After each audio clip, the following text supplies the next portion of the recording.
20 living Israeli hostages have been returned back to Israel. And like I spoke on before, I think it's going to be a little harder to get all of the deceased hostages, because some of them are basically buried under rubble. So there's no telling how long it'll take to get to them. But close to 2,000 Palestinian prisoners have been released as well. They'll be returning back to the West Bank and Gaza. Now, about 100 of those will be deported immediately. Now, 1,700 of those were arrested after October 2023, which they're saying a lot of those people didn't even have any charges against them. They were just being held this whole time. Now, Trump gave a speech in Israel today, but before that, he was answering questions on a jet, but on his way over to Israel.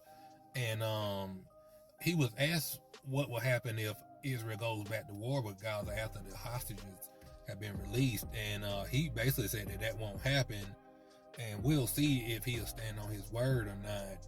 Because I really believe it'd be up to him, and he's the only person that can stop Israel from going back to war in Gaza. And that would really be a bad look for him if they do that. But hopefully it won't happen, and we'll just have to kind of see how it plays out. Now, he's also scheduled to go to a summit in Egypt today as well.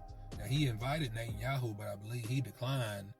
And even the people in Israel ain't really feeling him, because it was, I think it was Steve Witkoff who was doing a speech yesterday, I believe, and he brought up Netanyahu's name, and they started booing.